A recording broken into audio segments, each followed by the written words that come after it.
శ్రీకృష్ణ పరమాత్మ మానవాళికి చేసిన మహోత్కృష్ట జీవన బోధ భగవద్గీత. గీతోపనిషత్తుగా కూడా పిలిచే ఈ గీతాసారాన్ని మనకి శ్రీ శ్రీ శ్రీ త్రిదండి చిన్నజీయర్ స్వామి వారు వివరిస్తారు.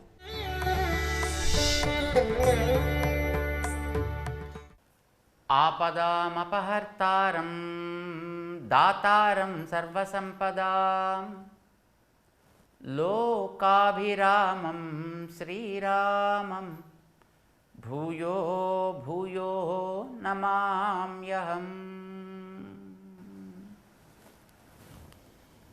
జై శ్రీమన్నారాయణ. ప్రియ భగవద్బంధువులారా,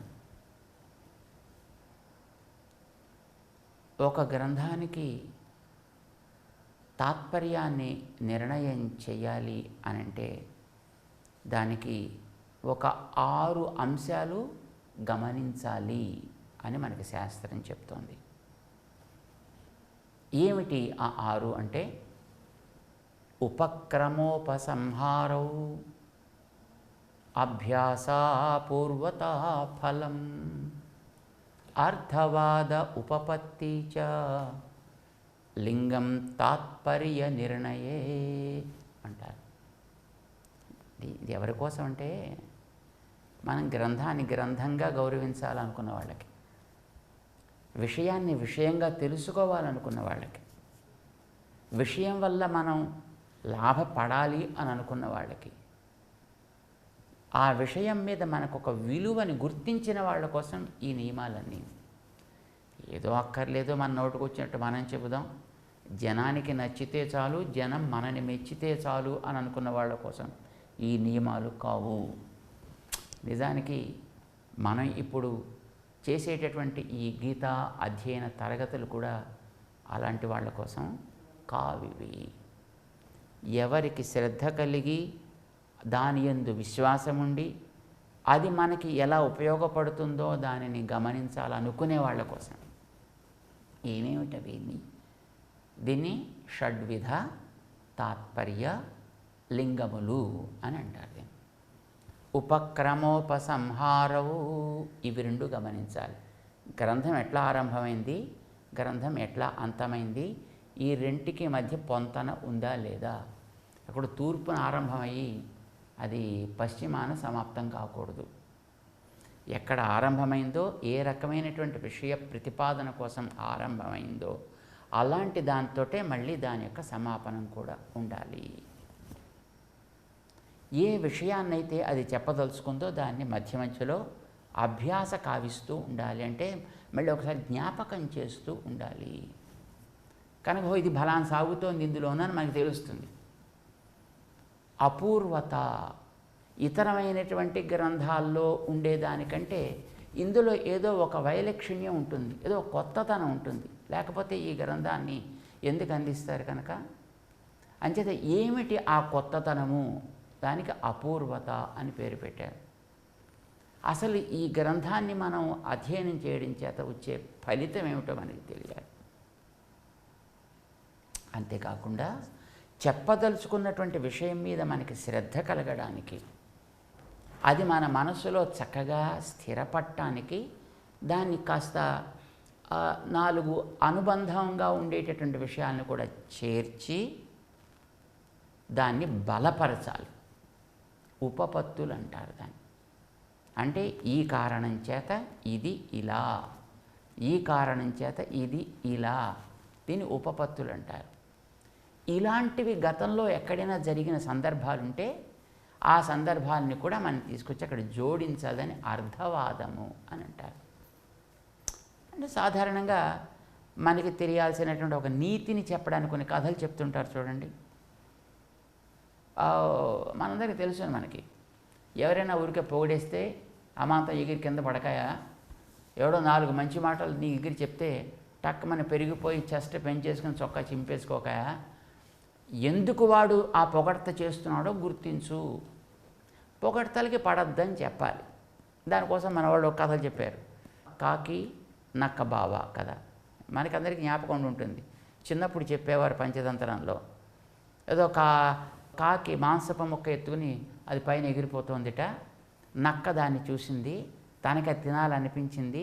వెంటనే ఓ కాకి బావా, ఓ కాకి బావా అని పిలిచిందిట. పాపం వెంటనే కాకి, అబ్బా ఎవరింత ప్రేమగా పిలుస్తున్నారని చూస్తే అక్కడ కనిపించింది.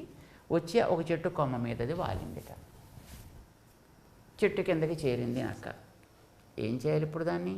ఆహా కాకి బావా, నేను చూడటానికి ఎంతకాలంగా పరితపిస్తున్నానో కదా, ఎన్ని చోట్ల వెతికానో కదా, ఎంతమందితోటి కబురు చేశానో కదా, ఎన్ని మేఘాలతోటి సందేశాన్ని పంపించానో కదా, ఇన్నాళ్ళకి నువ్వు నాకు కనిపించావు.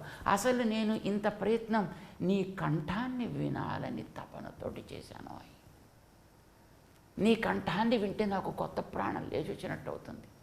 నువ్వు అద్భుతమైనటువంటి మాట మాట్లాడతావు, అద్భుతంగా పాట పాడతావుట. ఒక్కసారి నీ పాట పాడాలని తపనతో వచ్చా, పాడి వినిపించవా అని అడిగిందిట. అడిగితే పాపం వెర్రి కాకి, నిజం కాబోలు, నేను అంత అందంగా ఉన్నాను కాబోలు, అంత బాగా పాడతాను కాబోలు అని అనుకుంటూ పాపం పాడడం ప్రారంభించిందిట. నోట్లో ఉండేటటువంటి ఆ ముక్క కాస్త కింద పడింది. శుభ్రంగా నక్కెత్తుకుని పారిపోయింది. ఇది కథ. దీని అర్థవాదం అంటాను దీన్ని. దాంట్లో వాళ్ళు చెప్పదలుచుకున్న తాత్పర్యం ఒకటి ఉంది. నిన్నెవడైనా పొగిడితే నీ నుంచి ఏదో ఒక లాభాన్ని వాడు ఆశిస్తున్నాడు అని అర్థం. నీ నుంచి ఆ లాభం వాడికి అందింది అని అంటే తర్వాత మళ్ళీ వాడు నీకు కనిపించడు. నువ్వు అది నీ దగ్గర కలిగి ఉన్నావు కనుక ఎలాగైనా దాన్ని పొందడం కోసం నీకు ఉన్నవో లేనివో చెప్పి నిన్ను బాగా ఉబ్బిపోయేటట్టు, తబ్బిబ్బైపోయేటట్టుగా నిన్ను చెయ్యడమే వాడి పొగడ్తకి తాత్పర్యము. ఇది తెలుసుకోమని చెప్పడం కోసం మనకి అది చెప్పారు. ఇది అర్థవాదం అంటాను నేను. అంటే నీకు తెలియాల్సినటువంటి ఒక తాత్పర్యాన్ని తెలియచెప్పడం కోసమని అవసరమైనటువంటి ఏవైనా కొన్ని అవసరమైతే కొన్ని లేని. నిజానికి కాకి నక్క మాట్లాడుకోవడం ఏంటి, దాని భాష ఏమిటి, దీని భాష ఏమిటి, ఇది ఉన్నది కాదు. కానీ లేనిదైనప్పటికీ కూడా అది చెప్పడం ద్వారా నీకు ఓహో ఇలా ఉండాలి కాబోలు అనేది చిన్నపిల్లలకు కూడా అర్థమైపోతుంది కదా. అందుచేత కాస్త తెలుసుకోవాలనే జిజ్ఞాసువులుగా ఉండేటటువంటి వ్యక్తులకి దాన్ని బాగా మనసులో పట్టేట్టు చేయడం కోసం చెప్పేటటువంటివి అర్థవాదాలు అంటారు. ఒక రకంగా ఇవి కథలు అనుకోండి, కల్పిత కథలు అనుకోండి దాంట్లో. కానీ తాత్పర్యం ఉంది అవి చెప్పడంలో. చెప్పడం తాత్పర్యం కాదు, కథ తాత్పర్యం కాదు.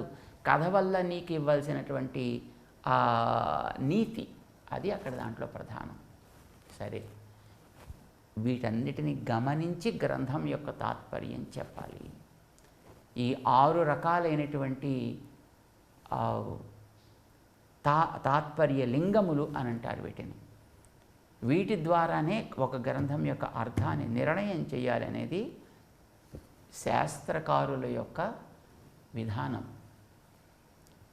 మన పూర్వాచార్యులు ఎప్పుడు కూడా తమ సొంత పైత్యాన్ని దాంట్లో చూపించరు ఇక్కడ. అందులోనూ రామానుజాచార్యుల వారు అస్సలు అలాంటి దానికి తావే ఇవ్వరు. అందులో ఉండేటటువంటి విషయం దాటి ఒక అడుగు ఇటు అటు వారు వేయరు. అందుకోసమని వారు గ్రంథ వ్యాఖ్యానం బ్రహ్మసూత్రాలకి చేసేటప్పుడు పూర్వాచార్యా సంచిక్షుపు తన్మతానుసారేణ సూత్ర అక్షరాణి వ్యాఖ్యాస్యంతే అని అంటారు. అంటే ఈ గ్రంథం యొక్క తాత్పర్యాన్ని పూర్వాచార్యులు అనేక రకాలుగా ప్రతిపాదించి అందించారు. వాటిని జాగ్రత్తగా గమనించి ఈ సూత్రములలో ఉండేటటువంటి అక్షరములని నేను వ్యాఖ్యానిస్తున్నాను తప్ప ఇందులో నా సొంత భావన అవకాశమే లేదు. ఎదటి వాడిని మభ్యపెట్టడం అవసరమే లేదు. అక్షరాణి వ్యాఖ్యాస్యంతే. ఆయా అక్షరాల తాత్పర్యం ఏమిటి, అక్షరానికి మధ్య ఉండేటటువంటి లోతులో ఏమున్నది, ఇది చెప్పడమే మా లక్ష్యం తప్ప మరొకటి కాదు అని ప్రారంభిస్తారు. వారి గ్రంథాలన్నీ అలానే ఉంటాయి. భగవద్గీతకు కూడా మహానుభావులైనటువంటి రామానుజులు అలాంటి ఒక అత్యద్భుతమైనటువంటి భాష్యాన్ని రచించి ఇచ్చారు. అది కూడా అట్లానే సాగుతుంది.